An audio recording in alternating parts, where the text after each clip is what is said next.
So ngayon po ay fourth Sunday. So meron tayong 5 Sundays sa August. Opo. Pero itong August na to ay so maganda ang nangyari kasi umuulan. Kaya lang, ang pangit nga po dahil sobra naman ang tubig na dumarating at ngayon po ay so marami po ang nasa evacuation center at dito po sa atin sa Bulacan. So malaking porsyento po ang lumubog at nakakatakot nga po dahil alam natin kahit maaraw na, so dito po sa Bulacan itiyak na merong bahagi nagabaha kasi nga po bumaba ang tubig mula sa taas pababa, hindi pa. Kaya po ang Pombong, Hagunoy, Kalumpit ay asahan po natin na binabaha po yan kahit maaraw. Opo. At maraming lugar na sa Kalumpit nang nakababad sa tubig, hindi lamang panahon ng tag-araw, kundi parang habang buhay na yata kasi wala pong nagigitang magandang solusyon.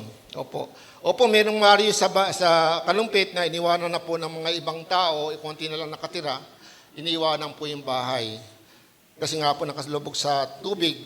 Ngayon bahagi po, kaya ngayon pagbabago ng mundo, ang sabi ng iba, bumaba daw ang lupa.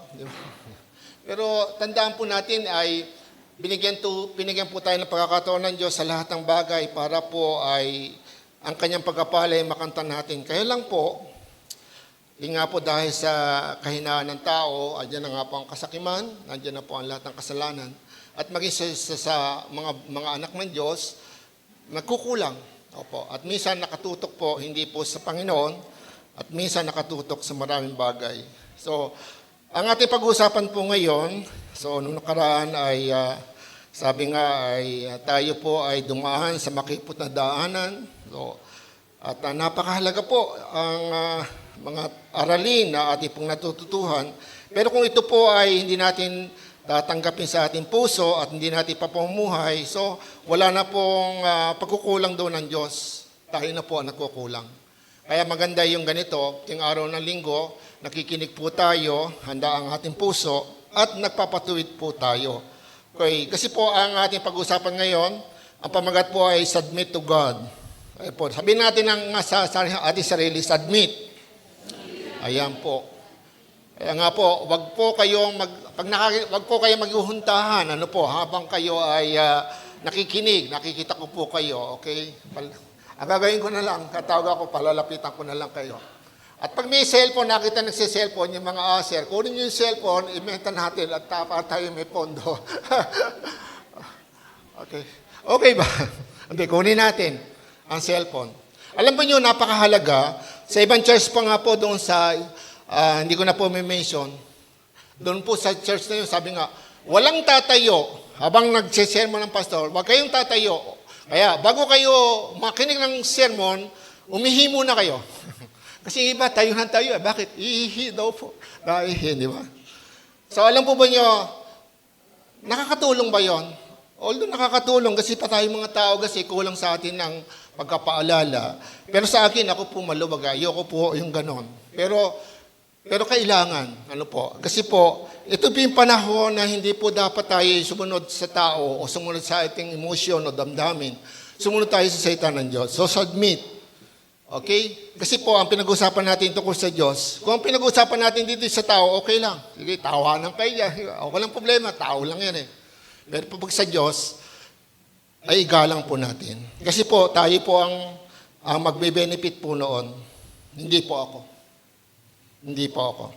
Kasi po, buhay mo yan eh. Ako may sarili kong buhay. Narito po ako para gumanap sa tungkol ibigay ngayon sa akin. Okay? Pero tao din po ako katulad nyo, nagkakamali.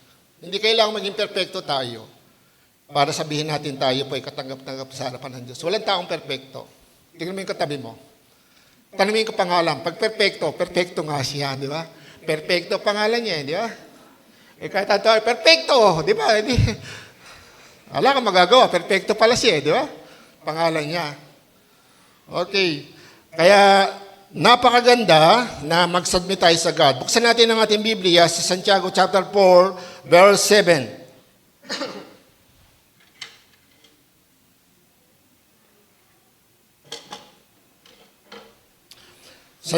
Santiago chapter 4, verse 7. So isang verse lang to.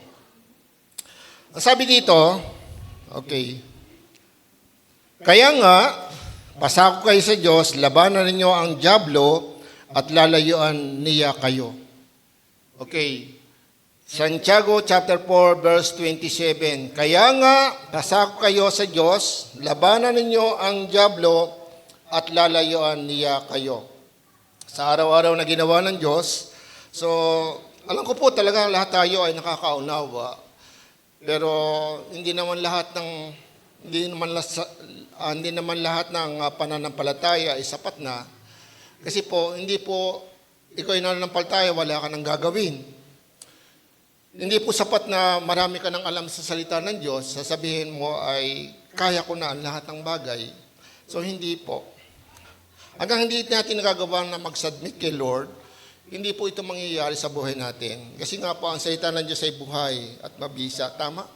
Ang Diyos ay buhay na nagsasalita sa atin. Tama? So, yun po ang ating panghawakan. Kaya nga para sa akin, hindi ako natatakot. Lalo na kapag ako'y nangangaral na salita ng Diyos tungkol kay Jesus Christ. So, bakit po? Ano ikakatatakot ko? Buhay siya. Kasama ko siya. Yun po yung pinanghahawakan ko. Pero kung ang pinanghahawakan lang natin ay yung pag tayo nagsasalita, conscious tayo sa ating sarili, tama ba yung sinabi ko? Maganda ba yung suot ko? Paano ba yung pose ko? Masyado tayong, ano ba yung arte mo? Nakatayo ba buhok mo o hindi? Kaya kanina nag-ayos muna ako ng buhok doon sa ano. Baka mamaya pagtawanan niyo ako, nakatayo ang payo. Tawa ng tao sa akin pala, nakatayo pala buhok ko dito. No? Di ba? Meron gano'n, di ba? Si Stelmi, gano'n sa akin, hindi ko sinaintindihan. Pero mga kapatid, ituon natin ang ating sarili sa pakikinig ng salita ng Diyos. Iyon po ang pagsasubmit. Sa eskwelahan nga, naniniwala ako. Alam niyo, mga estudyante, kapag may maingay, ano sasabihin ng teacher? Quiet! Pag hindi makuha, kasi hindi na uso ngayon, dati nung araw yung di ba? Ano ba tag doon, yung eraser? Okay. O talaga, malipag ang teacher. Sabi ko nga sa inyo, yung teacher namin nung elementary, may pamalo talaga yun. Binadadapa kami. Pero natutuwa ako dahil kahit papaano, kasi sa bahay pinapalo na kami, kaya pagdating sa eskwelahan, gusto namin makawala. Pero pagdating sa eskwelahan, hindi rin Talagang kahit anong pagwawala mo, may nangangamalo din Kaya lang ngayon, may batas na, bawal na. Kaya nga, ang daming matitigas ang ulo. Tingnan mo yung katabi mo. Hindi na uso kasi pamamahalo ngayon Di ba? Natitigas ang ulo. Opo. Hindi ko maintindihan, Kahit bungangaan, di ba?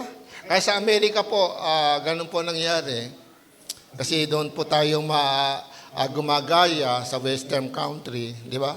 Doon kasi pagka 18 years old na o pagka yung bata, huwag mong pakikialaman kahit batang maliit nga, sinasagot yung kung tawagin nga nila. Tsaka wala doon yung paggalang.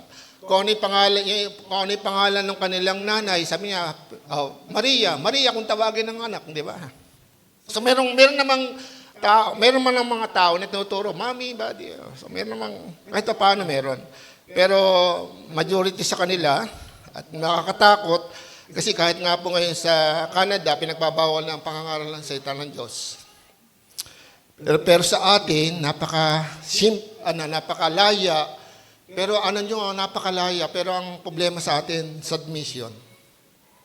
Opo.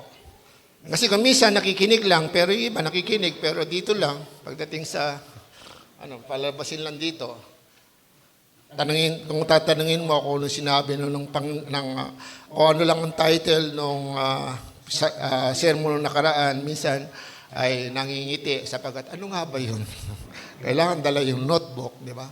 Hindi naalala. O pagtanungin mo, anong puntos ang naalala mo na itinuro ni Pastor Jojo nung nakaraan, di ba?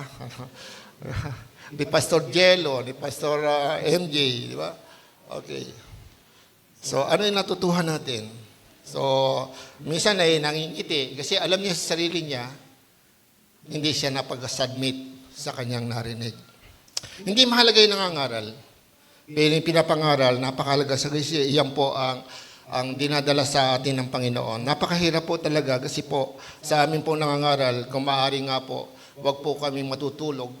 Pero kailangan matulog. Wag po kaming gagawa ng anuman bago magsalita. Kasi sa Old Testament po, pag ikaw ay hahanap sa Diyos, Hindi makapagsiping sa asawa, hindi dapat, di ba?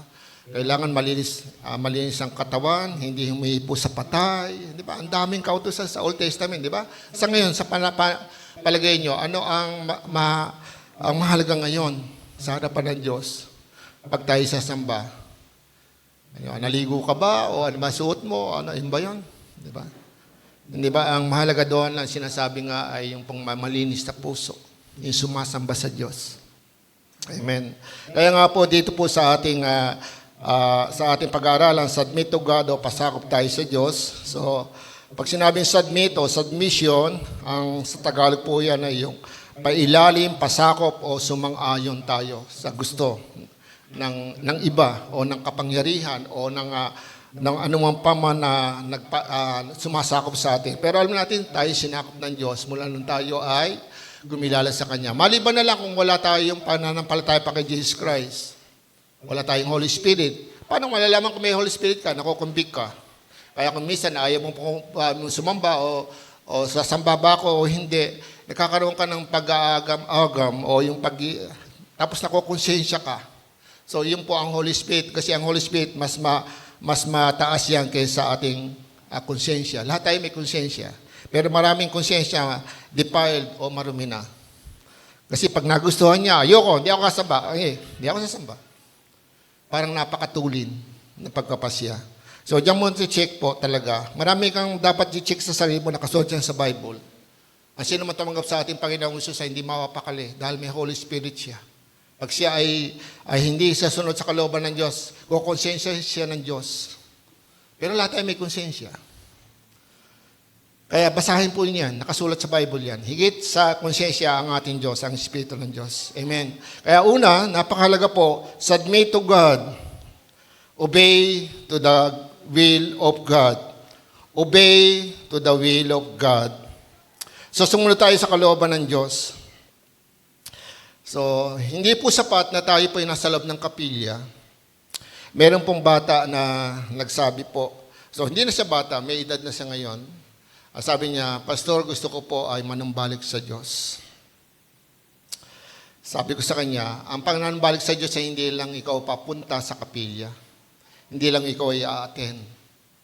Kundi ngayon pa lang, kinilala mo kung sino ka sa harapan ng Diyos. Kasi yung tao na ito alam ng lahat at marami nakakalabat. Sa sarili niya, gumagawa siya ng kalokohan.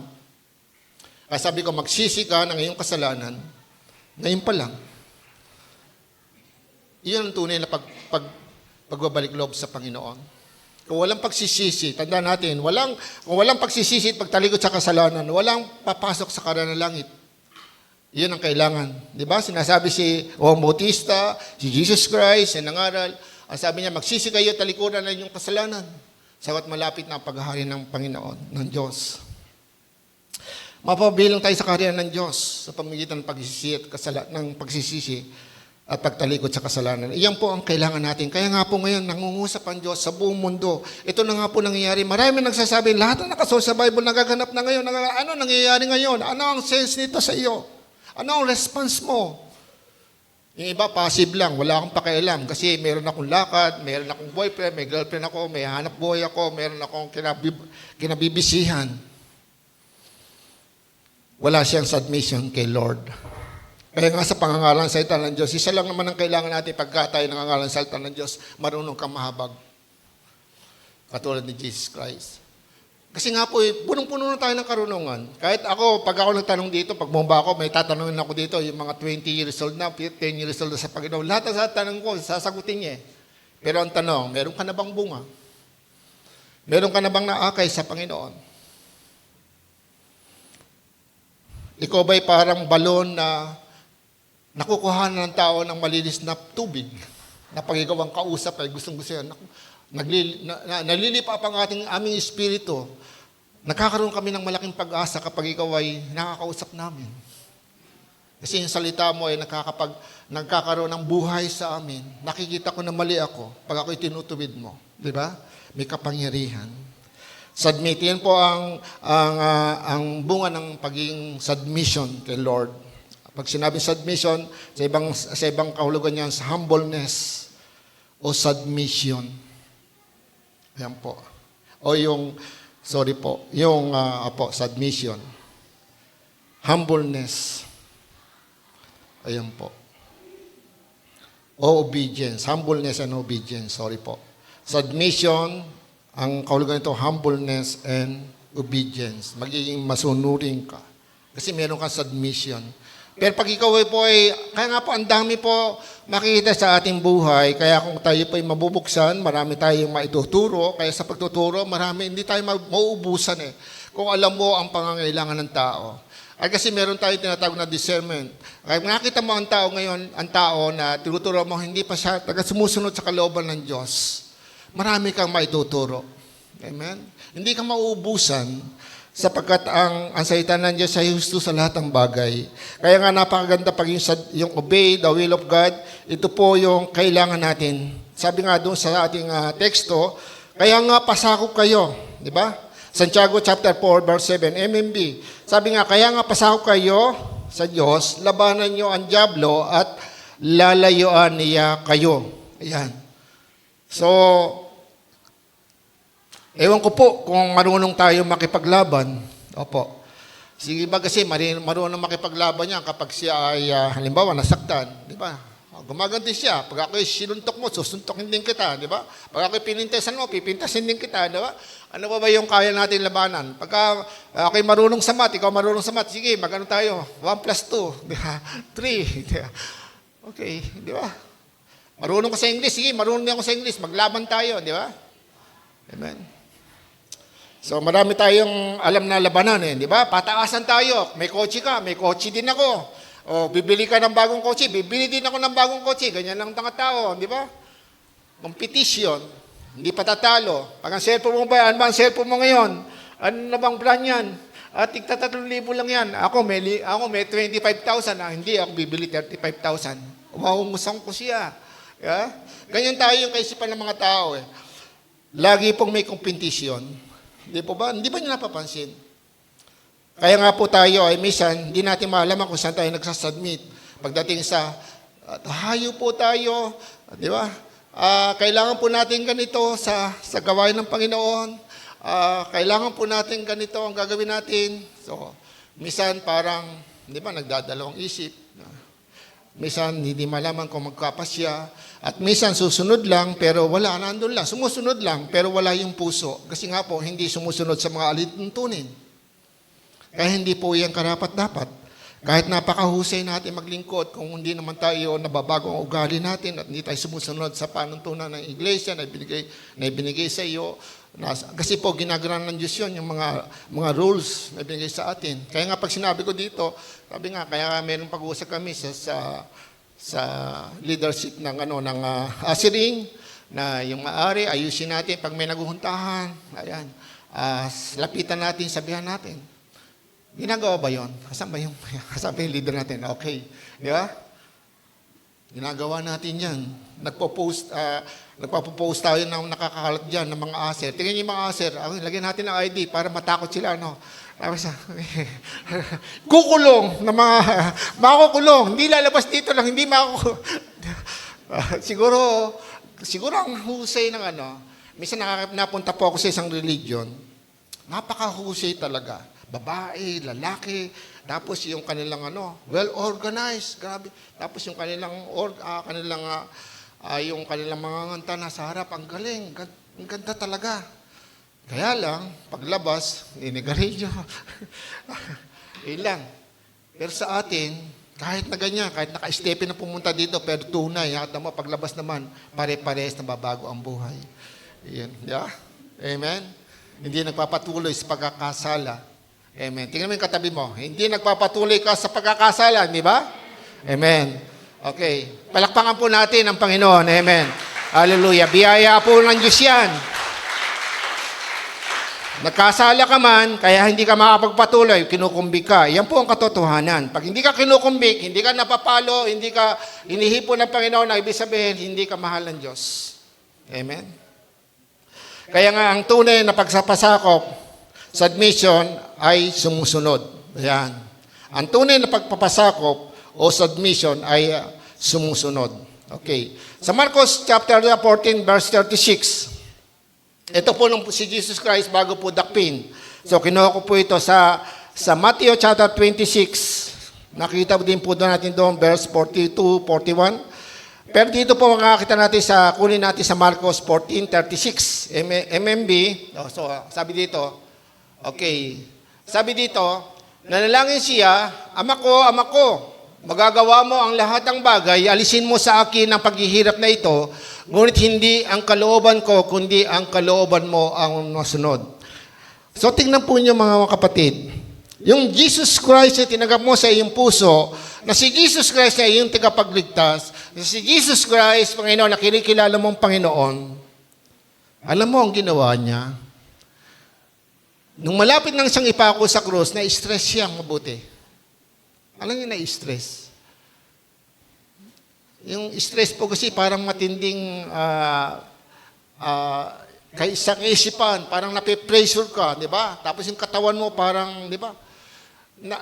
Yung stress po na parang hindi naman po yung pagal na pagal ka, pero parang, di ba, ang dami mong, yun nga po, kasama rin po yung kapag pagal, po. Pero mga kapatid, stress na isa si Jesus Christ. Kasi alam niya na siya ipapako sa cross. Tandaan natin, di ba, nang nabubuhay siya, lagi niya ipinapahayag na siya ang anak ng tao, ipapako sa cross, mamatay, ililibing, 3 araw nabubuhay na muli, di ba? So, alam ni Jesus Christ, ang papunta niya dito ay may purpose, di ba? Kaya siya nagkatawang tao ay para maging handog sa kasalanan kasi ang lahat ng tao ay makasalanan at walang kakayanan ng tao iligtas ang kanyang sarili. Kaya ang Diyos ang gumawa ng paraan upang iligtas ang kanyang nilikha. At tandaan natin si Jesus Christ ay lumikha sa lahat ng bagay. Bagamat nahayag siya bilang tao sa pamagitan ni Maria. Okay? Kaya nga po kung alam mo yung mga kwento, kaya nga po ako ay nagkukwento at tinuturo ko, lagi po yan sa mga Bible study. So si Maria ay ginamit lang ng Diyos. Siya ay naglihis siya kay Jesus Christ sa pamamagitan ng Holy Spirit. At tandaan nyo, ito po ang, sabi nga po, at sa pagkaraan ng pinanganak si Jesus Christ ay sinipingan ni Jose si Maria bilang asawa na. At nagkaanak si Maria ng marami. Kaya maraming kapatid si Jesus Christ sa laman. Diba? Kaya napakahalaga po yung katotohanan ngayon para po, kaya lang mga kapatid, kumisan kulang tayo sa ganong mga simpleng mga kaalaman, hindi natin maibunyag, hindi natin maisama. Kasi nga kulang tayo sa pag-submission. Kasi mismo tayo ay nag-aalinlangan. Natatakot. Ba't ka matatakot? Nasa iyong katotohanan. Maliban na lang kung ang ginagawa mo ay pamimintas at paninira. Pero ang gagawin mo ay mayroong pag-ibig na itinuturo mo kasi nahabag ka. Kasi pag hindi mo itinuro sa tao ang katotohanan, paano sila? Paano masusunod ang kalooban ng Diyos? Naparito nga si Jesus Christ, matay nga sa krus, di ba? Mismo siya na stress, mismo siya ay gusto na niyang tumalikod, di ba? Sabi niya, Ama, kung maaari, kaya mong gawin ang lahat ng bagay, di ba? Iligtas mo na lang sila, wag na mamamatay ako sa krus. Pwede yun, di ba? Hello? Pwede naman tayo mapunta sa langit nang walang mamamatay, di ba? Pero kailangan may matubos. At tandaan natin, hindi sapat ang kambing, ang tupa, o ng dugo ng baka, o kambing, o tupa. Dapat po, ang ihahandog, at ang ihahandog ay yung pong banal. At tandaan natin sa Old Testament, ang mga pagsamba ng mga Israelita, halos araw-araw naghahandog sila para sa kasalanan, di ba? Merong naghahandog sila, meron silang laging dala. Para yung kanilang kasalanan, ginagawa, yung dugo ng mga hayop ay matapalan lang. Kasi para araw-araw nang ginagawa eh. Pero itong ginawa ni Jesus Christ, alam niya minsan lang yun eh. Pero nagkaroon pa siya ng pag-aagam-agam eh. Kasi bilang tao. Kaya sabi niya, Ama ko, maagawa mo ang lahat ng bagay. Alisin mo sa akin ang paghihirap na ito. Ngunit, pero ito yung naghari sa puso niya, hindi yung pagiging makalaman. Kaya nga tayo po, kaya natin pagtagumpayan yan. Yung mga tukso, yung mga bagay na kahinaan natin, kaya natin yan. Kasi nga si Jesus Christ nagkatawang tao, nakasulat siya sa Bible, siya tinukso sa lahat ng bagay, pero hindi siya nagkasala. Anong problema mo ngayon? Hindi ko kaya kasi tao lamang ako. Naging tao nga si Jesus Christ. Hello? Naging tao siya at ngayon, tandaan natin, yung kanyang handog ay tinanggap ng Diyos dahil siya hindi nakasala. Amen? Nakasulat siya sa Bible. Kaya hindi lang natin maano kasi hindi tayo nakapasubmit. Kasi kung minsan marami kasi tayong string attached at marami tayong agam-agam. Di ba? Kung minsan, di ba? Sa pamilya, baka sabihin ng mga kamag-anak ko, masyado na akong banal, di ba? Kaya konti-konti lang pakikita ko sa kanilang patotoo, di ba? So, ayan, sa pamilya nga namin Ako pinagtatawanan kasi meron akong tiyuhin na ang pangalan ni Jesus. No? Pag nag-pray ako, sabi ng pinsan ko, niluloko ko susunod, ibang pangalan naman ang gamitin mo, yung pangalan ng tiyuhin natin. Ang pambihira, di ba?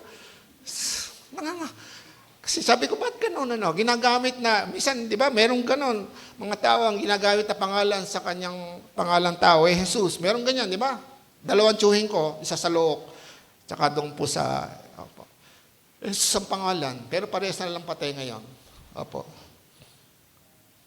Kasi nga po, kaya nga ako pero yung pinsan ko na yun, alam ko, nagsisi na siya.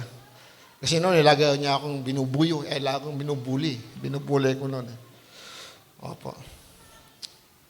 Lagi niya akong binubuli kasi nga po, hindi na ako nakikipag-inuman sa kanila, hindi na ako nakikiisa sa dating ginagawa nila. Kaya binubuli nila ako pag nakikita ako, kami. Pero ngayon, pag nakikita kami, pagpare mo nga ako. Di ba?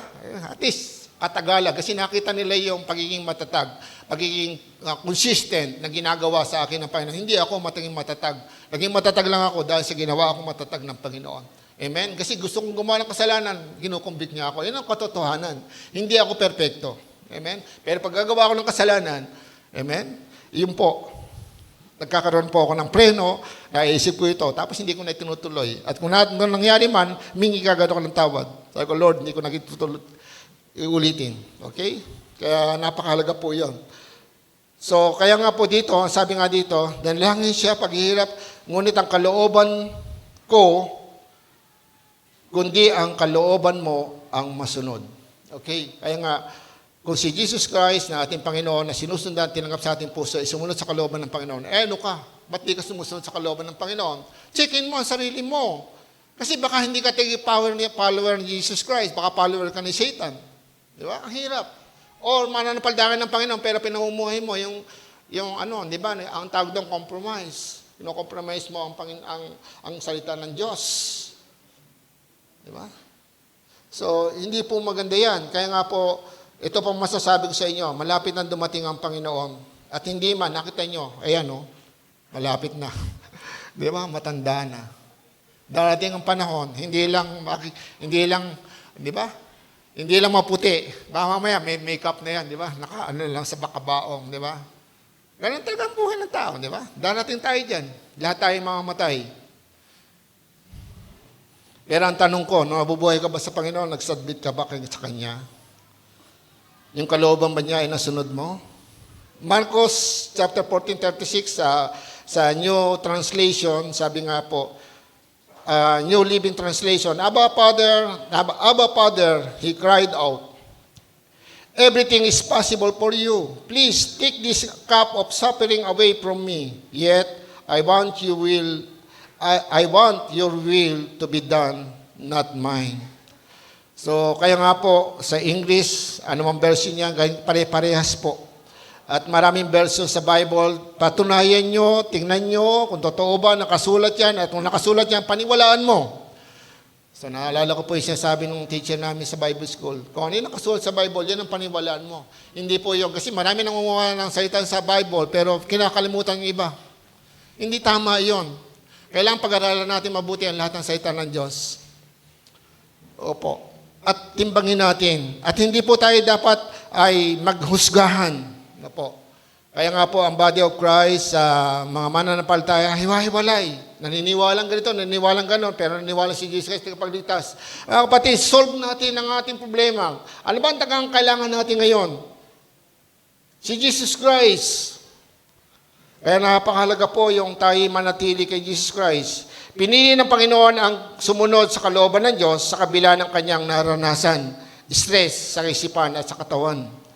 So tandaan natin, hirap na hirap si Jesus Christ. Di ba? Kaya ba, ano ang paghihirap ang nasa iyo ngayon? Aatin ba ako? Hindi. Yung ba doon na-stress ka ngayon, di ba? Kasi napipressure ka na maaaring ngayon. Ay, birthday kasi ng kaibigan ko, kailangan maaga ako doon eh. Sasamba ba ako? Hindi. Eh, mamaya pa naman yon, di ba? Eh, kasi bibili pa ako panggip eh. Mahalaga kung minsan yung tao kaysa sa ating pagsamba. Hindi ko po alam. Pero sasabihin ko sa inyo, hindi ko kasi sinasabing pumunta kayo sa impyerno. Pero mga kapatid, nagkukulang tayo sa harapan ng Diyos at hindi po yan maganda. Kaya po ang nangyayari, marami pong mga pagkakataon na hindi po tayo paniwalaan sa labas. Yun lang po eh. Kasi gusto ng Diyos maraming maligtas sa pamamagitan ng iglesia. Nakasulat siya sa Bible, gagamitin niya ang iglesia upang ipakilala sa lahat ng kapangyarihan sa langit at sa lupa ang kanyang panukala ng kanyang pagliligtas. Pero kung hindi po tayo naging tapat sa ating panampalataya, sa ating buhay, alam po mangyayari, yung tao na nagtatanong na, totoo kaya yung born again? Tapos nakita, ay born again yan. Tapos nakita, ibang patotoo. Eto na, sira na. Wala na. Tandaan natin, ang demonyo po ay yan ang gagamitin upang i-block, upang hadlangan ng mga tao na lumapit sa Diyos. Lalapit ka sa Diyos, yun nga, tingnan mo yung kapitbahay mo, born again yan. Tingnan mo, born again. Tingnan mo ang buhay niya. Sabi ng demonyo. Diba?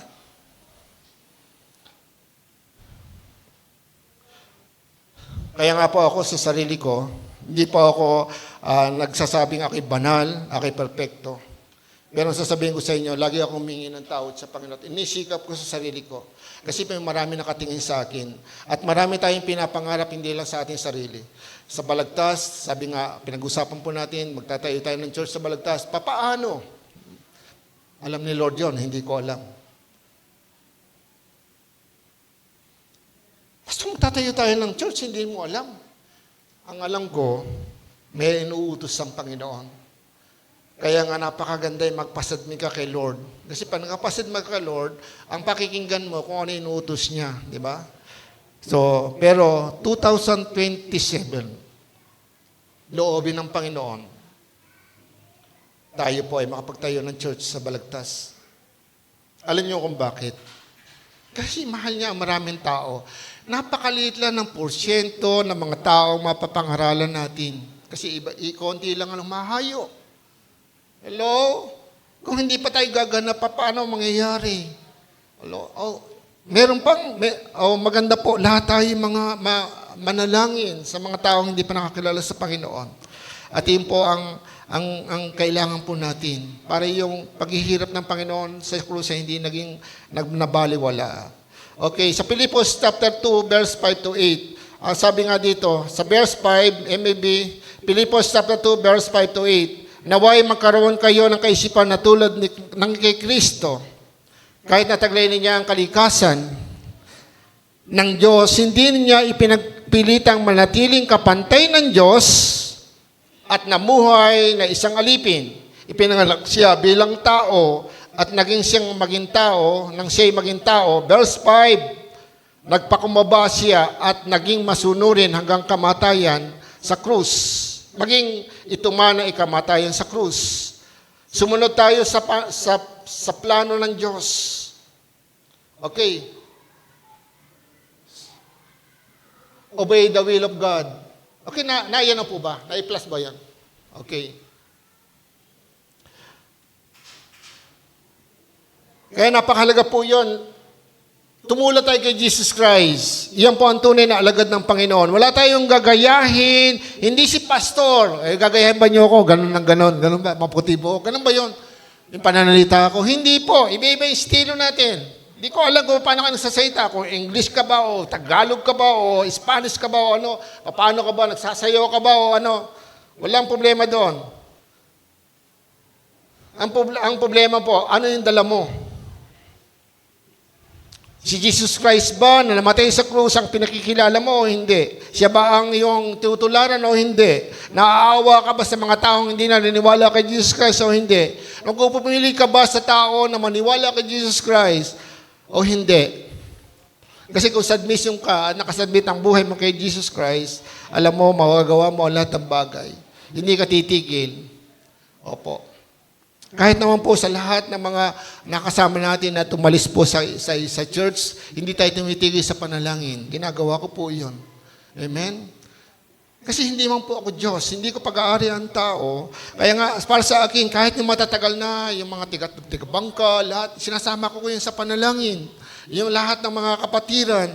Kasi po, hindi ko tungkulin ang humatol. Ang tungkulin ko ngayon ay magamit ng Panginoon para paalalahanan ng mga tao. So, yun ang ginagawa, binigay sa akin ng Diyos. Pero may karapatan ako na magalit. May karapatan akong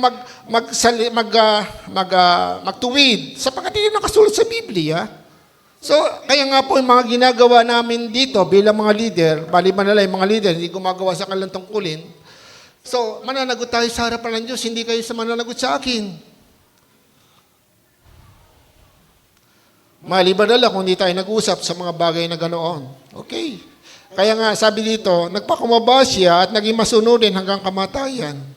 Maging ito man ay kamatayan sa krus. Okay. Kaya pangalawa, sabi niya, sumunod tayo sa plano ng Diyos. Sumunod tayo sa plano ng Diyos.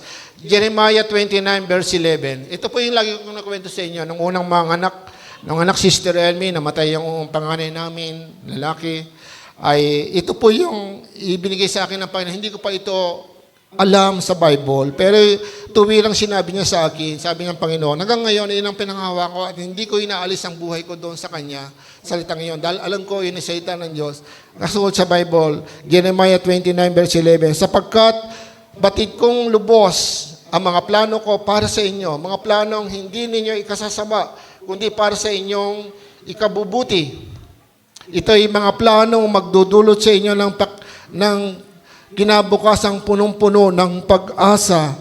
Pero tayo po, maraming plano. At yung kumisan may plano tayo, hindi mo tayo nagsasubmit kay Lord. Kasi nga kumisan, trial and error ang ginagawa natin. Hindi tayo nakipag-usap sa Diyos. At minsan, ginigiit natin, binabarena natin.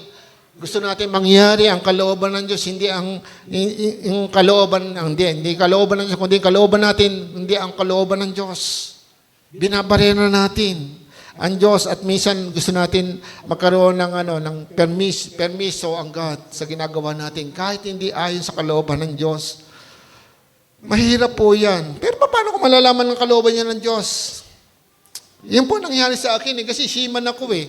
Alam po ba niyo nung panahon na yon, 1900 po yan, ay ako po ay sumasamba po tuwing araw ng linggo. Tapos ang trabaho ko tuwing nagpa-schedule ako ng puro panggabi kasi pag araw ay lumulubas ako at nagpapalo po ako sa Manila ng aking apply.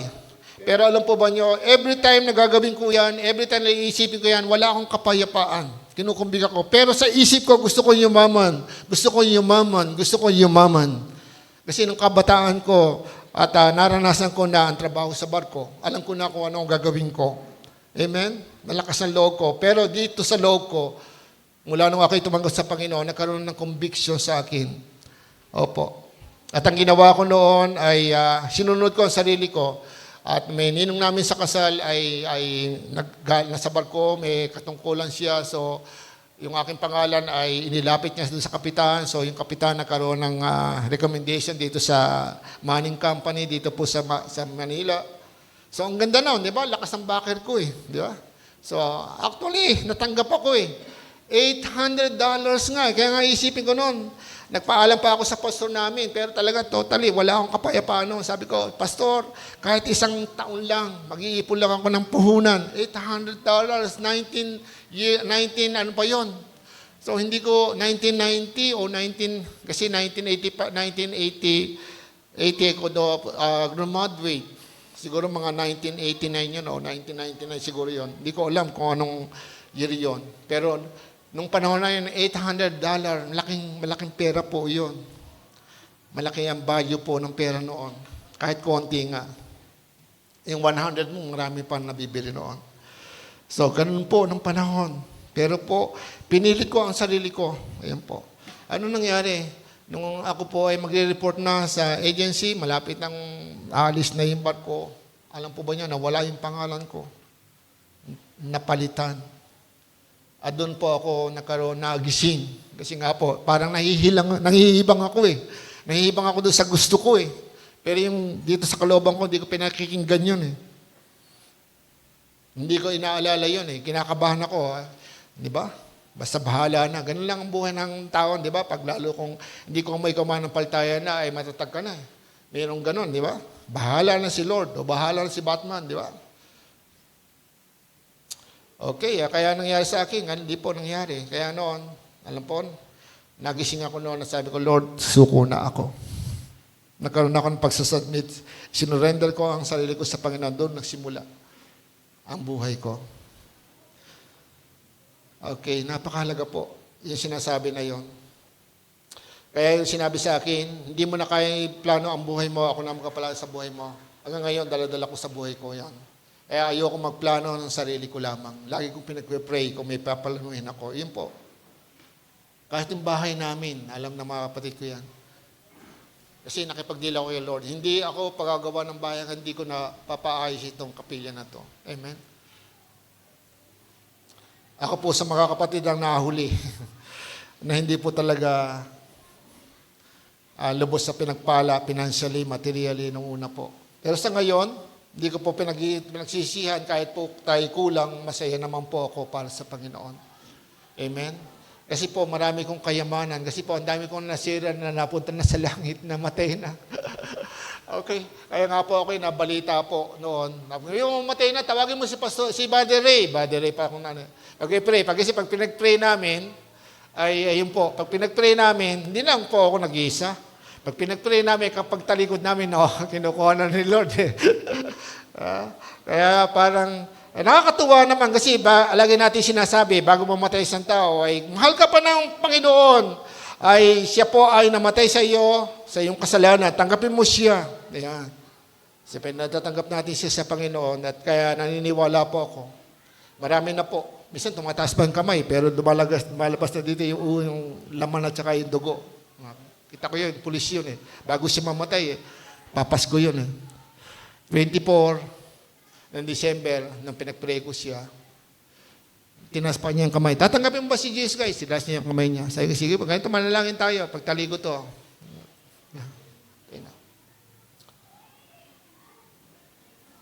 Nakakatuwa, bakit po? Sa langit siya mapupunta. Kasi yun ang pangako ng Diyos. Pwede ba yung pastor? Nung ipako nga si Jesus sa krus, di ba? Dalawa sila ay magnanakaw sa kaliwa at sa kanan. Yung nasa kanan, sabi nga, Jesus, kung ikaw ay naghahari na, alalahanin po niyo ako. Sabi ni Jesus Christ doon sa nasa kanan, ngayon din, isasama kita sa paraiso. Di ba?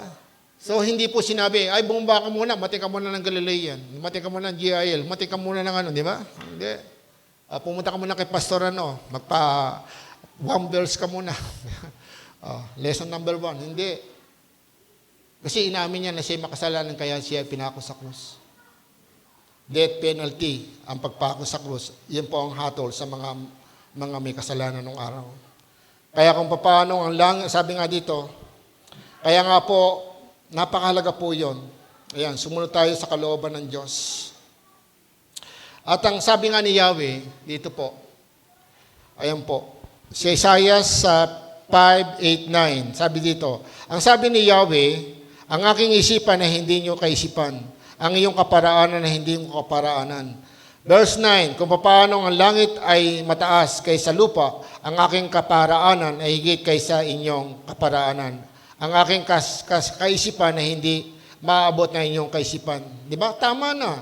Nakasulat na. Ang kaparaanan ko, hindi nyo kaparaanan. So, period na. Huwag ka nang mag-overtake. Lord, ito ang tama. Ito ang daw gagawin ko. Ito. Kaya nga napakaganda yung mag-submit ka kay Lord. Obey. Mag-obey ka sa kanyang kalooban. Kasi may kaparaanan siya. May kapatid tayo ngayon, nandoon po ngayon sa Pampanga. Di ba? At yun po, lagi ko nating pinag-pray. Pero bakit ganun, Pastor?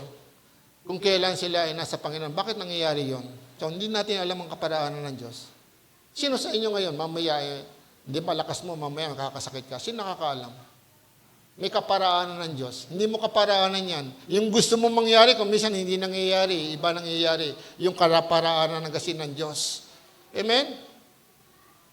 Kaya nga sabi ko sa inyo, ako po, may kaparaanan sa akin sarili. Gusto ko yumaman kasi nag-aaral nga ako ng seaman. Tapos di ba, medyo, kahit malaking lalaki naman ako, kahit pa paano, di ba? Marami naman akong alam, di ba? So dumating nga ang pagkakataon mga kapatid, kahit dito sa lupa, nung nagtrabaho ko, nag-a-apply ako dito, yumaman kasi yung isa kong kasamahan, supervisor ko sa maintenance sa isang kumpanya. Nag-apply ako sa kanya nung wala na akong trabaho. Sabi niya, ayoko ng overqualified. Sabi ko, hindi ko kailangan.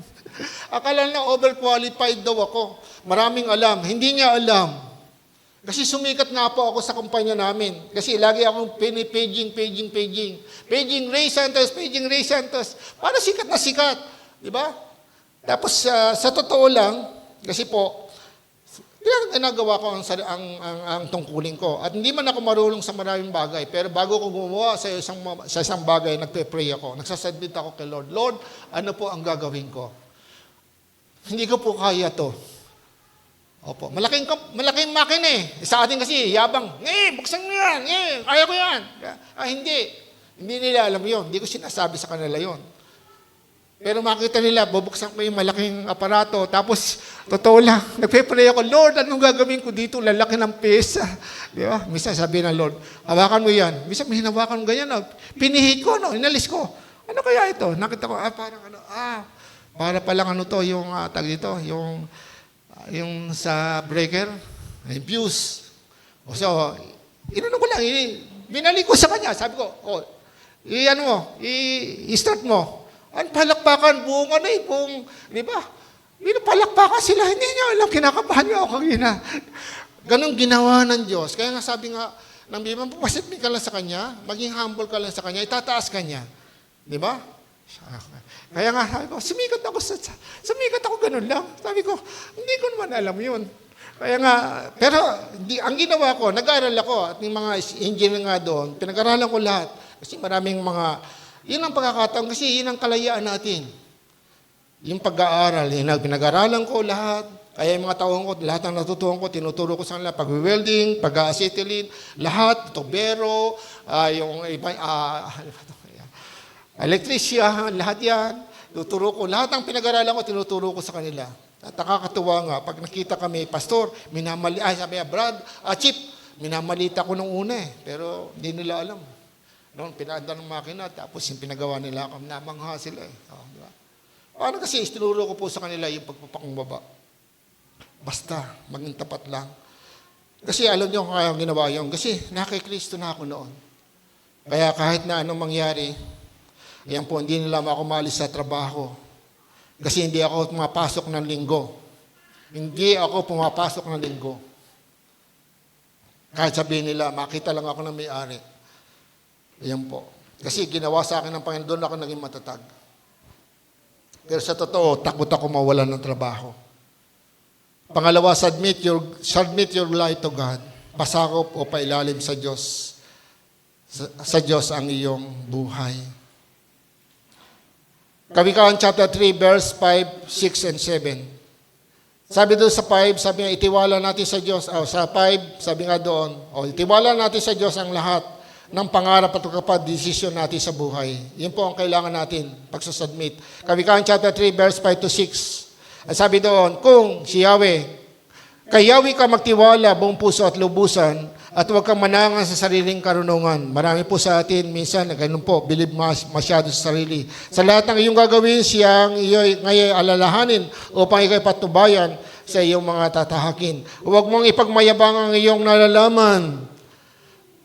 Ayan, igalang mo at sundin si Yahweh at lumayo sa kasamaan. Kaya mga kapatid, yung pagmamataas, hindi po dapat yan. Lalo kung ikaw ay marami ng alam at ikaw po ay nagtatagumpay na, lalo kang mag-down. Mag-down to earth ka at lagi kang magpasalamat kay Lord at mananatili ang tagumpay mo, mga kapatid. Tandaan mo yan. Huwag kang magmamayabang. Napakahalaga po sa buhay ng tao ang ganung bagay. Kaya nga sabi nga po dito sa Santiago chapter 4 verse 13 to 16, makinig kayo sa akin. Ito po. Ito po yung nagsasabi nga po na pupunta ako sa ganito.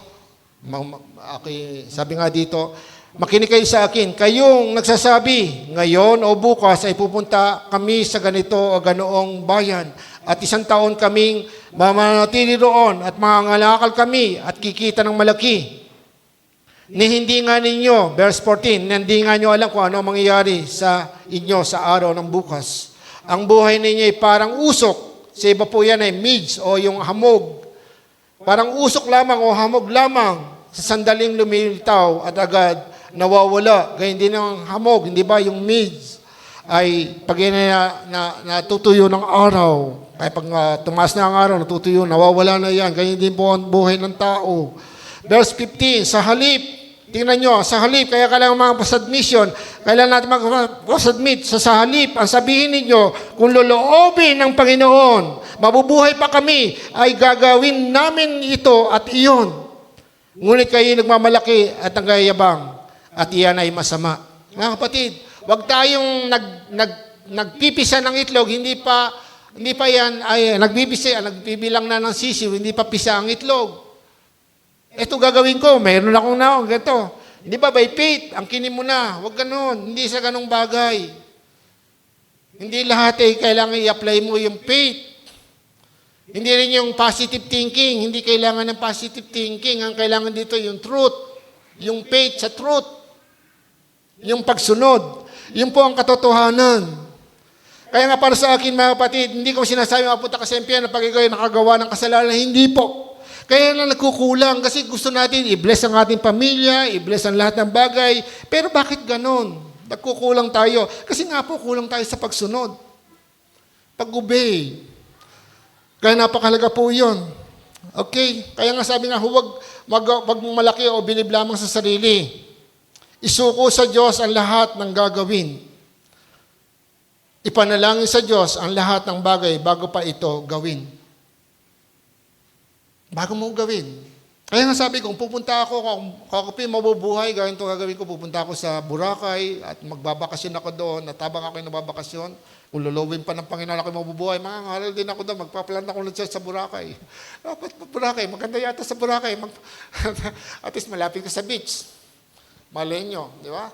Kasi alam nyo, kailangan ng mga mananampalataya, mga ngaral sa Amerika. O bakit hindi kayo pumunta sa Amerika? O gusto nyo sa Nigeria? Alam nyo, Nigeria, 70 na katao pinapatay doon, buwan-buwan. Kung minsan, doble pa. Inireport nga doon ng isang pastor, 11 bata ang napatay at ilan yung ang ilan lang may edad, kabataan at yung adult. 11 ang bata ang pinatay. At walang ginagawa doon ng gobyerno kasi pabor ang gobyerno doon sa paglilipol sa mga Kristiyano sa Nigeria. Hello? Nakakalungkot, mga kapatid. Pero sa atin, napakalaya. Ito, sasamba tayo. Pwede mamaya, di ba? Sisibat ka na, may lakad ka na. Pwede naman, di ba? Di ba malalaman ni pastor yun, di ba? Pero alam niyo, sa Nigeria, makita niyo, pinakita nga dito ni Brother MJ, di ba? Wala nang bubong, pero di ba? Hello? Nakakatakot. Pero purihin ng Panginoon. Pero paano kayo pahintulot ng Diyos? Ngayon, paghandaan po natin. Opo, ngayon, yung Super El Nino, Pastor, ano ba yan? Pag-usapan ba? Hindi po. Sinabi ng pag-asa. Hindi tayo tinatawag ng pag-asa. Maghanda po tayo. Paano kung hindi ka manalangin, pahintulot ng Diyos ngayon, talaga mag-El Nino, maaga pa lang. Di ba nakita niyo, sobrang init pag uminit. O, ngayon, sa France, sa Spain, saan pa?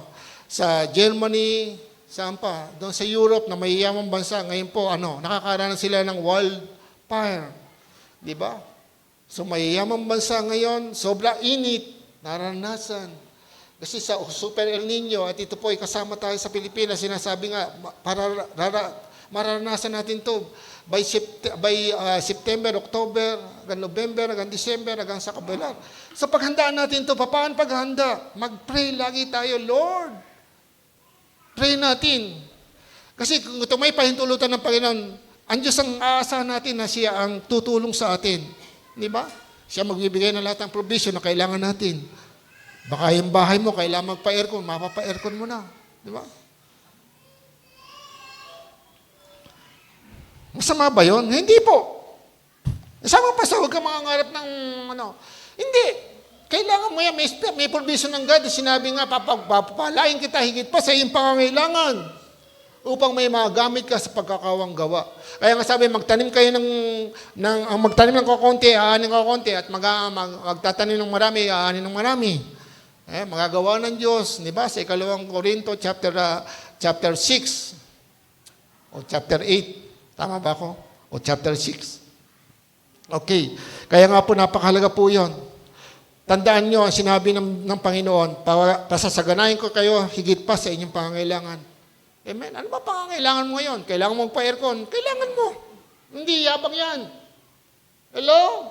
Kasi yung nanay namin, bago mamatay, at least yung kapatid ko na pa-aircon, ang hirap pag matanda na, minsan ayaw niya ng maingay, di ba?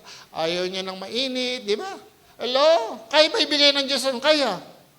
Magpasadmit ka lang kay Lord. Sumunod ka kay Lord. Kasi hindi tayo nagpapasadmit. Gusto natin ang Diyos ang sumadmit sa atin. Lord, gawin mo ito sa amin. Gawin mo ito sa amin. Pero pag ikaw utusan na ayaw mo, magbasa ka ng Bible, manalangin ka. Lord, hello, magbasa lang ng Bible, kinatatamaran na. Kaya ang hirap po. Nahirap na tayo po ay pagpalain ng Panginoon. Kaya napakalaga po yun. Sabi nga po, submit your life to God. Kaya nga po, napakahalaga yung pong tayo po ay magmamalaki. At kahulilihan po, sabi nga dito, submit to the Word of God.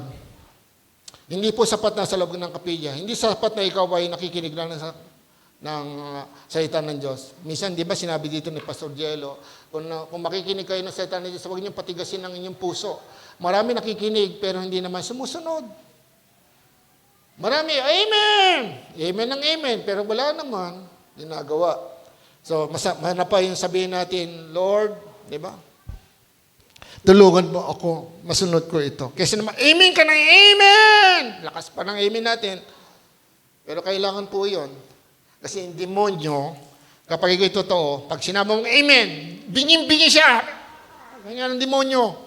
Kasi ikaw may power, yung buhay mo.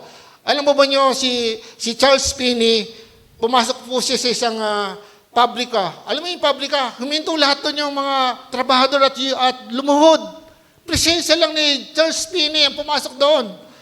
Opo, nagsisi sila sa kasalanan. Pero mo, presensya lang ng isang lawyer na tinalikuran ng pagiging abogado at siya po ngayon ay nangaral ng salita ng Diyos. At araw-araw na ginawa ng Diyos, nakaluhod siya at siya ay dumadalangin sa Diyos ng kaligtasan ng mga tao na makasunod sa kalooban ng Diyos. Kaya nga sa kanyang buhay, bilang mo, pagpasok niya sa sabi ko, Lord, nangyayari ba yun? Nasa kasaysayan yun. I-google nyo. Charles Finney. Yeah? Sila D.L. Moody. Charles Spurgeon. Ang dami. Yung mga hero of faith.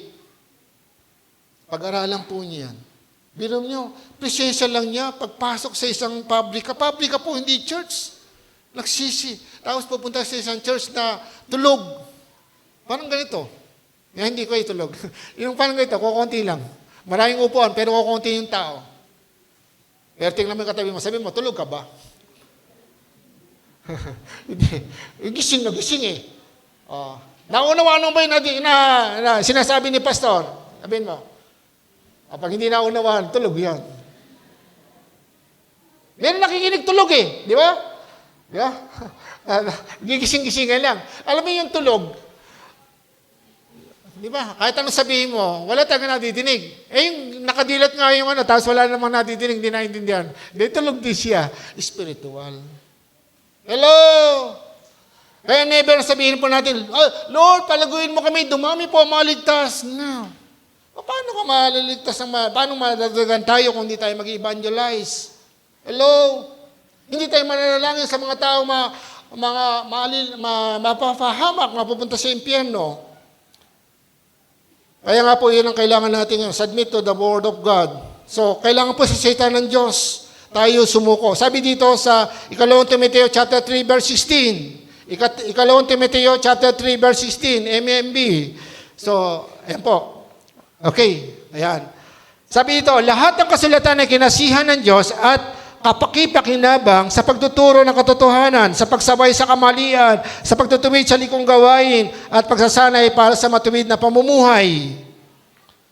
Alam po ba niyo, kailangan natin makinig at sumunod sa salita ng Diyos. Hindi lang po yung makinig. Okay? Napakahalaga po.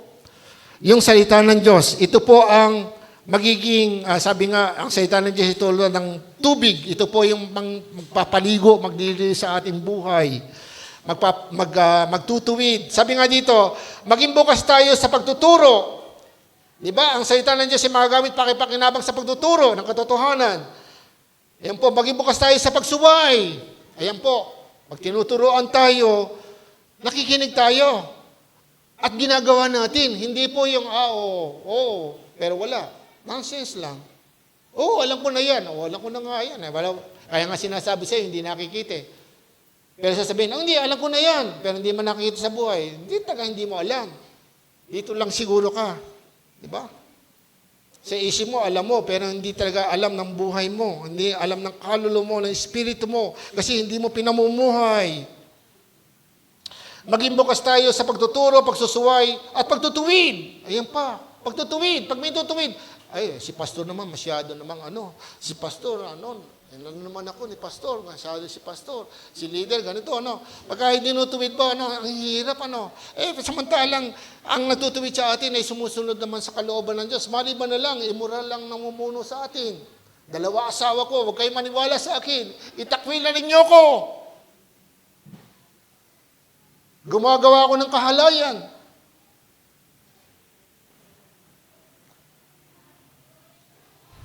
Yan po kasi naging problema ng marami ngayon.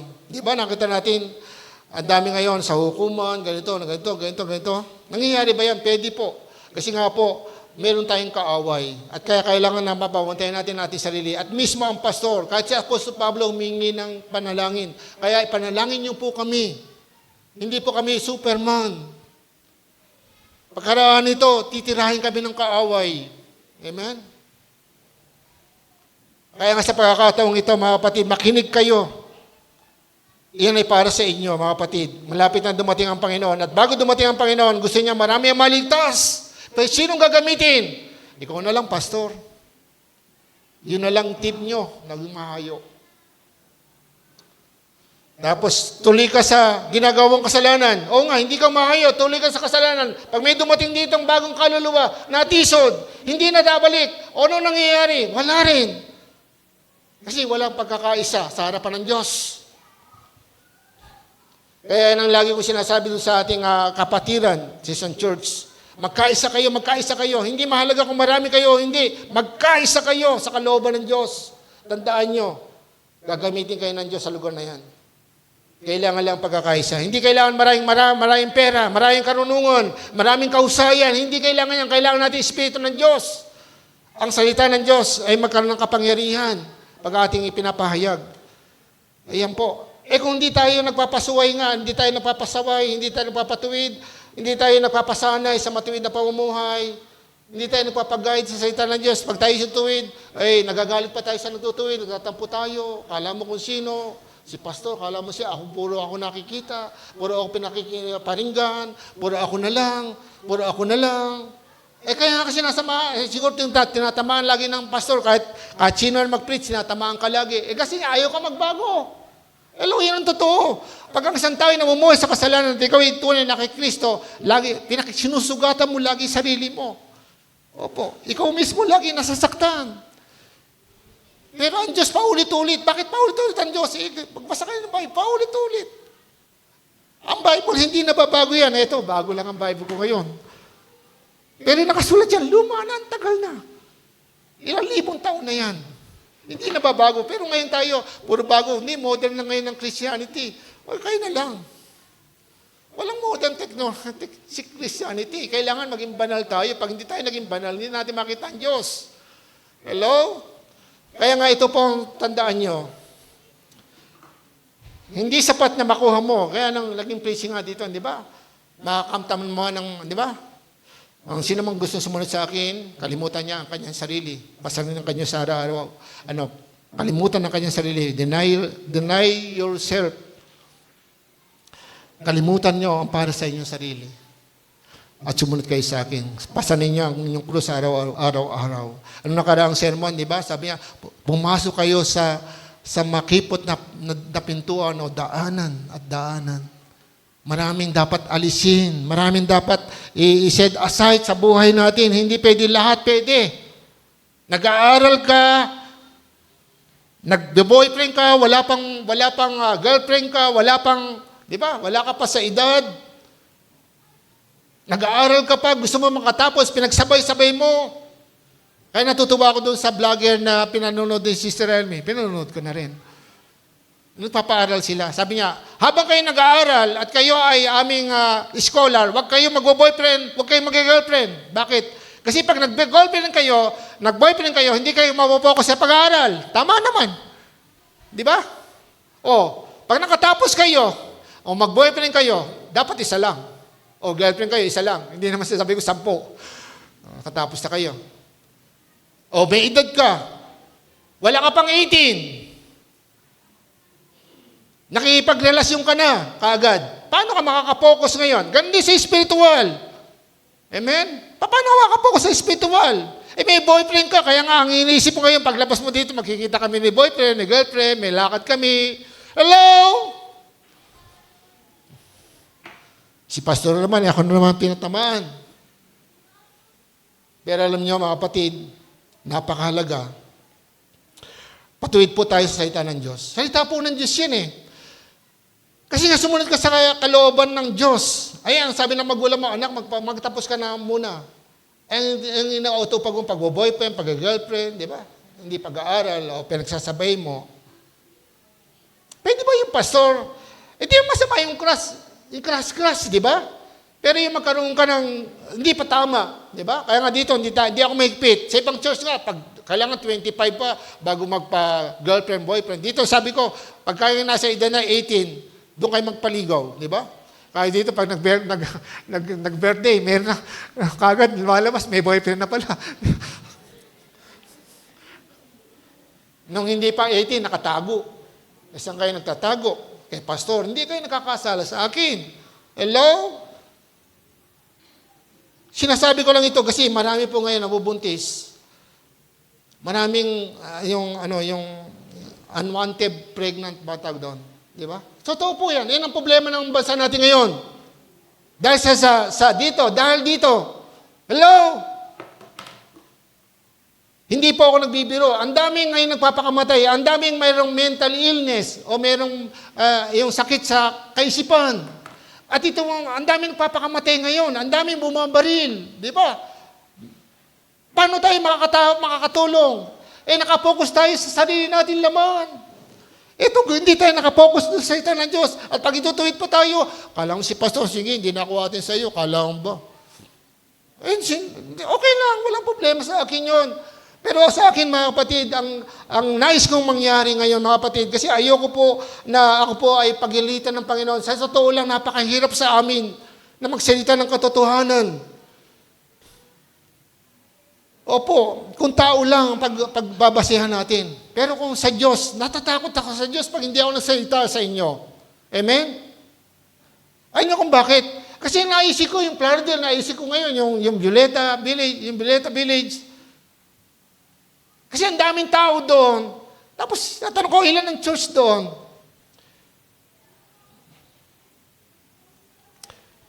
Ba't mo iintindihin yung pastor? Kasi manggagawa ako ng Lord. Ikaw ba, manggagawa ni Lord? Alagad ako ni Lord. Ikaw ba, alagad ka ni Lord? Kasi ang Diyos ay laging nahahabag. Kaya nga lagi, pag nabasa ka ng Bible, lagi siya nahahabag at lagi siya nakatutok sa kaligtasan ng marami.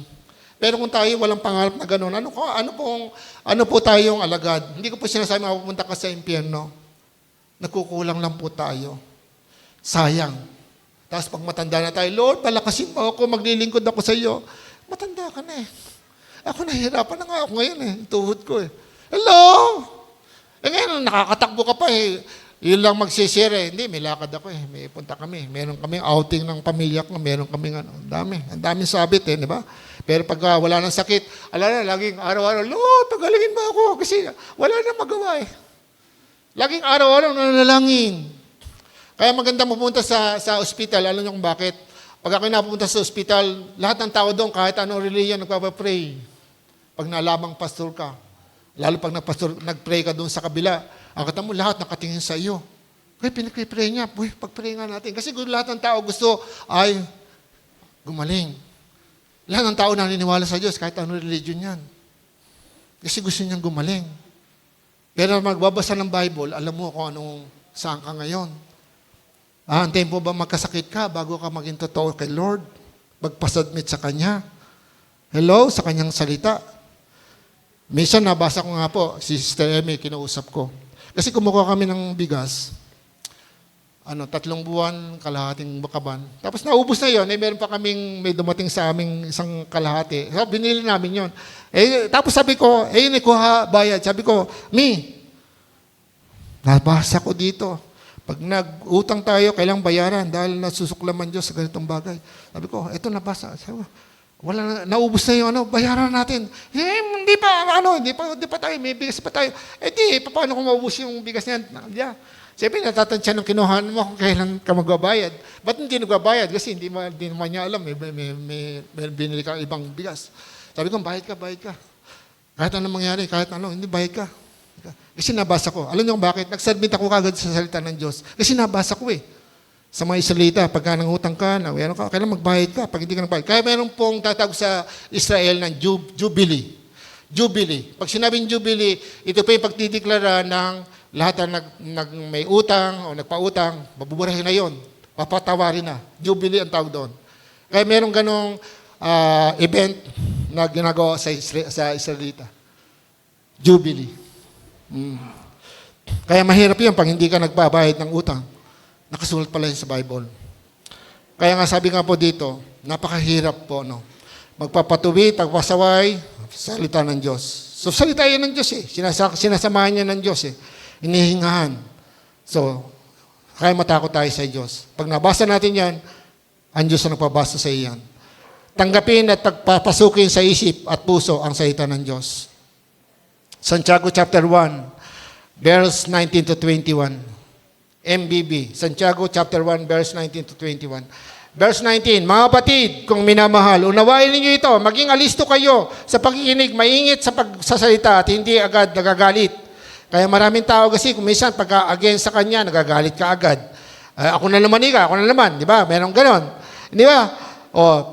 Itutuwid na naman ako, ito na naman kami, ito na naman si pastor. So, ganon na naman nangyari.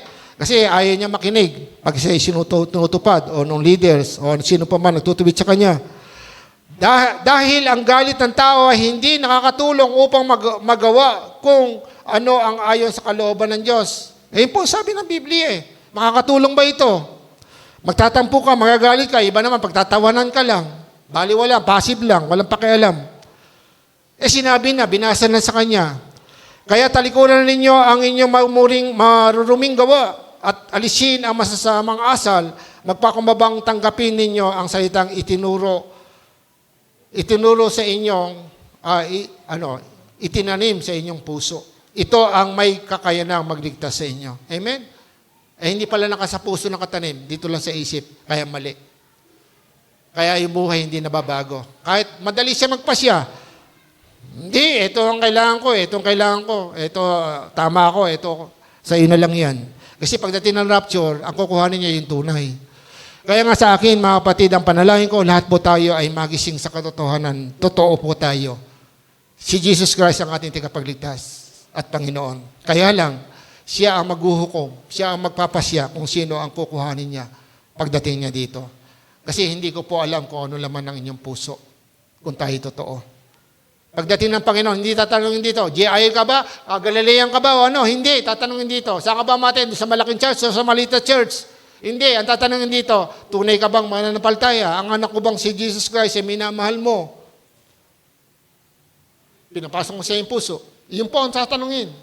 Hindi, yun ang titignan sa atin, hindi kung sino yung pastor mo. Sino ba yung pastor mo? Yung maputi buhok? Yung higaw ng iyaw? Hindi.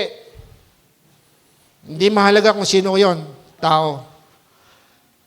Ayan po, napakahalaga po yun. At sabi dito, Awit 119, verse 105. Ito po, ang salita mo ay isang tanglaw na sa akin ay patnubay, sa landas kong daraanan, liwanag na tumatanglaw. Hindi, ang maganda po dito, pag tayo may ginagawa, parang ganito po, pag may ginagawa tayo, tapos nabasa natin sa Bible, mali pala, yun, naliwanagan ka, hindi yung, dala-dala mo yung salita ng Diyos. Ito ba? Hindi, kung minsan po may ginagawa tayo, ay check balance, magkaroon po ng checkin natin. Tama ba ito? O kaya nga napakahalaga yung manalangin tayo, tama ba ito? Gagawin natin, basahin natin sa Bible.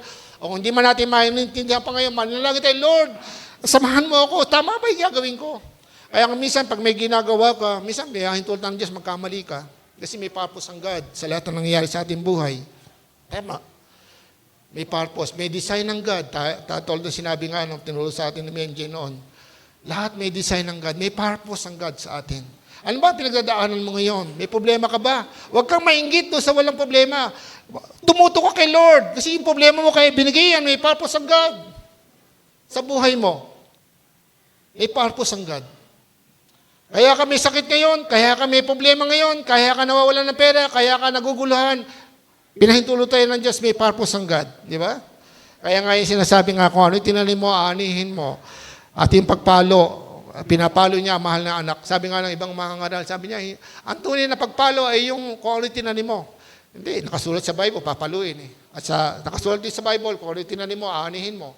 O di paniwalaan mo lahat, nakasulat sa Bible eh. Ano ba, ginagawa mo? Ngayon, ikaw pinapalo. O di mahal ka ng Diyos, di ba? Kung alam mo, ikaw ay mananampalataya, pero kung hindi po, kayo pinapalo. Kaya nga po, napakahalaga po na maintindihan natin ang pagiging born again. Meron na tayong Holy Spirit. Opo. Santiago chapter 4 verse 7. Kaya nga sabi doon, pasakop kayo sa Diyos at labanan niyo ang dyablo. Kasi po, ang tunay na paglaban sa dyablo ay yung ating pakikinig at pagsunod sa kalooban ng Diyos. Iyon po ang laban natin. Hindi po yung, in Jesus' name, in Jesus' name. Lahat naman gumagawa yan eh. Amen? In Jesus' name, lumayas ka. Hindi. Yung salita ng Diyos, pamuhay mo, sumunod ka sa kalooban ng Diyos. Sabi nga doon sa Matthew chapter 4, verse 11, hanggang 11. Sabi dito, 4:11. Ayan. Ang sabi dito, so, tandaan natin ang kwento doon, si Jesus Christ ay naggutom, nag-ayuno siya ng 40 days and 40 nights. Di ba? Ang sabi nga si Jesus Christ, sabi nga doon, ngunit sumagot si Jesus, sa verse 4, nasusulat, hindi lamang sa tinapay na bubuhay ang tao, kundi sa bawat salita na bumutawi sa bibig ng Diyos. Meron pa ba sa itaas? Okay. Kaya nga, pagkatapos ito, dinala ng diablo sa Jerusalem, ang banal na lungsod, at pinatayo sa taluktok ng templo. At ang sabi nga doon, sinabi sa kanya, kung ikaw ang anak ng Diyos, magpatihulog ka sapagkat nasusulat, sabi ng demonyo, sa kanyang mga anghel, ikay tatagubilin at sa kanilang mga kamay, ikay aalalayan nang sa mga bato mo, paamoy hindi masaktan. Sige po. Ngunit sumagot si Jesus, nasusulat din naman, huwag mong susubukin ang Panginoon mong Diyos. Verse 8, pagkatapos dinala siya ng diablo sa isang napakataas na bundok at ipinakita sa kanya ang lahat ng kaharian sa daigdig at sa ang karangyaan ng mga ito. Okay, sinabi ng diablo sa kanya, ibibigay ko sa iyo ang lahat ng ito kung magpapatiripa ka at sasamba sa akin. Verse 10, kaya sumagot si Jesus, lumayas ka Satanas, sapagkat nasusulat, ang Panginoon mong Diyos ang dapat mong sambahin. Siya lamang ang dapat mong paglingkuran. Verse 11, pagkatapos iniwan siya ng diablo, dumating naman ang anghel at siya ay pinaglingkuran nila. Amen, mga kapatid. So, purihin ang Panginoon. Tumayo po tayo. Mga kapatid, hindi nagbabago ang estilo ng kaaway. Yung lust of the eyes, lust of the flesh, and pride of life, yun lagi ang ginagamit ng demonyo. Lust of the eyes, yung nakikitang maganda, ito maganda. Minsan yung emotion natin. Ang tunay na panampalataya, hindi nakabasa sa emosyon. Hindi sa feeling, kundi sa truth o sa word of God. Yung lust of the eyes, ay maganda ito. Tapos yung lust of the flesh, masarap ito. Nagugutom ako, kailangan ko ito. At yung pride of life, Iba yung sikat. Iba yung mayaman. Iba yung merong bahay ka doon sa subdivision. Iba yung may kotse. Kaya tandaan niyo mga kapatid, hindi nagbabago yung estilo ng demonyo. Pardoksyo ng mga tao. Ginagamit ang kahinaan natin. Yan ang kahinaan, likas natin mga tao. Mahina tayo. Yung ating mata, yung 5 senses, mahina. Mahina tayo. Yung lust of the flesh, yun nga, yung 5 senses, yung lust of the eyes, of the lust of the flesh, tapos yung pride of life, yung mga pangarap. Pero isabihin mo kay Lord yan lahat. Yan ang gusto ng Diyos. Ang nagpapakababa, itataas ng Panginoon, sabi nga po. Pero habang ikaw ay magmamalaki sa sarili mo, minsan, dati, natutuwa ako nung dito, nagsimula kami dito. Pare-parehas kami nangangarap kasi karamihan dito naka-stepin. Ang flooring namin dito ay rampa ito, wala itong simento. Ang mga atin dito ay nakabisikleta. Minsan, dito sa loob ng kapilya, naalala ko, gumagawa sila ng bisikleta para meron silang sasakyan. At minsan pa nagkakapit kami dito, minsan wala pang asukal. Pero ngayon nakita ko yung mga kabataan ito ay nagtatagumpay na. Natutuwa ako, alam nyo, ilang pangarap ko. Hanggang ngayon, pinapanangarap ko na lahat po na nag-aaral makatapos. Maranasan po natin hanggang tayo hindi pa kinukuha ni Lord yung kaginhawahan kahit pa paano. Pero wag naman natin kakalimutan. Tinawag tayo ng Diyos hindi para dito lang sa mundo, para ilipat sa karya ng langit. Kaya wag natin kakalimutan yung responsibilidad o duty para po mag-aral ng salita ng Diyos. Mangyayari lang po yun kung tayo magsasubmit kay Lord. At tigilan na po natin kung maaari yung nakapokus po tayo sa sarili lang natin. Paano mamaya 2027 dumating na ang Panginoon? Ngayon nagpapatayo ka ng bahay. Sasabihin ba, Lord, paiwan mo muna ako. Matatapos ko muna yung bahay ko. Ganun ba yun? No, hindi ganon. Anumang oras ay hindi may inaasahan darating ang Panginoon. Nakasulat siya sa Bible. Hindi natin alam.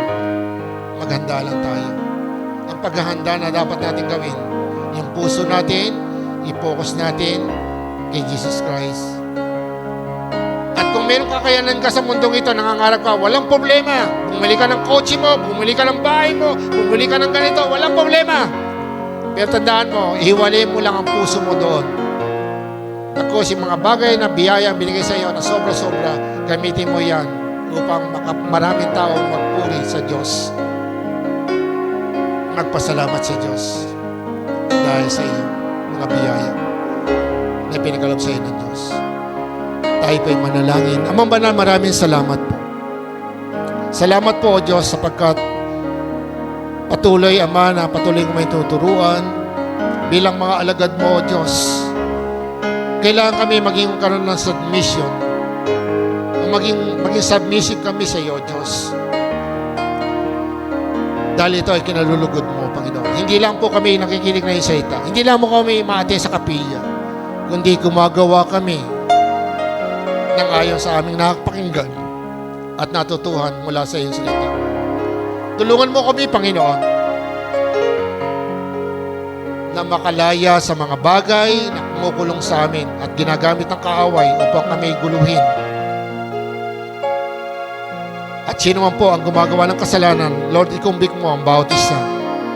Sapagkat hindi mo nais na mapatuloy kami sa pagkakasala. At sa iglesyang ito, O God, Lord, tulad ng sinabi mo, magpakabanal kami. Lord, tulungan mo ang bawat isa na maging banal. Maging sa panaginip, mangusap ka po, Panginoon. Lord, upang maranasan nila ang tunay na pagkalaya. Hindi po sa inaatin ng church, kundi sa aming sarili makalaya kami. Sapagkat sinabi mo, saan man naroon ang iyong espiritu ay may kalayaan. Pero pwedeng nandoon ang espiritu pero hindi maging malaya ang isang tao kung ang Holy Spirit na yun, sinabi mo doon sa Ephesians chapter 4 verse 30, na huwag naming bigyan ng kalungkutan o pighatiin ng banal na Espiritu na siyang tatak namin, nakatibayan na kami tutubusin sa huling paghukom. Ama, dalayan ko po sa buhay ng bawat isa, maranasan po ang iyong biyaya sa bawat araw, ang kalakasan na kailangan po namin ng kapayapaan at kagalingan sa lahat ng may karamdaman kung meron man.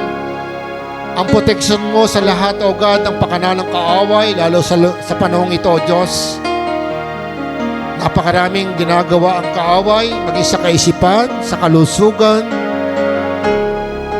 maging sa spiritual na buhay na ginugulo. Bagamat totoo po, hindi siya magtatagumpay.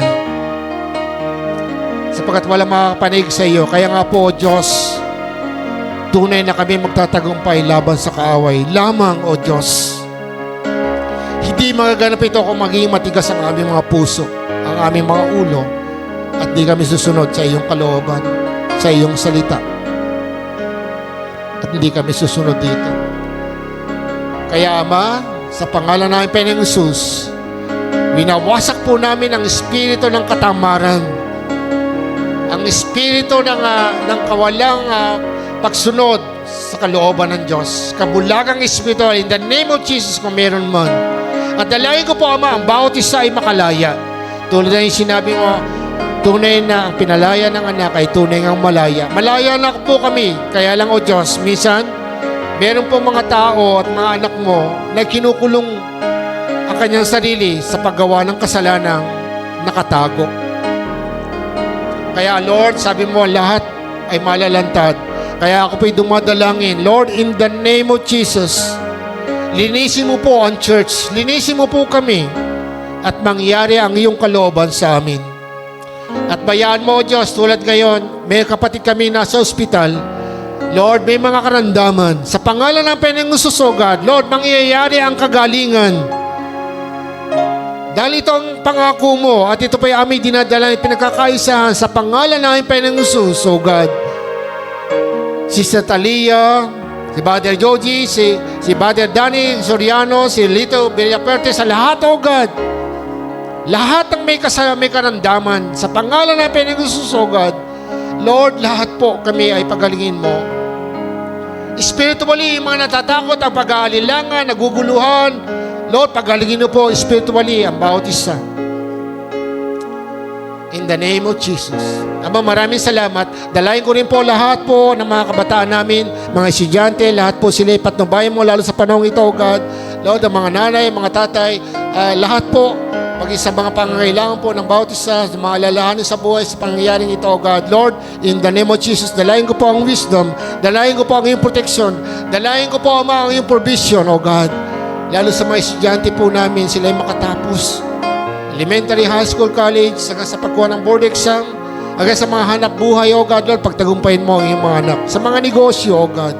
Lord, salamat po sapagat ang lahat ng ito ay pinagkakaloob mo sa amin. Higit sa lahat, O God, Lord, kami po ay dadalhin mo dyan sa kabilang buhay sa kalangitan pagdating ng takdang panahon.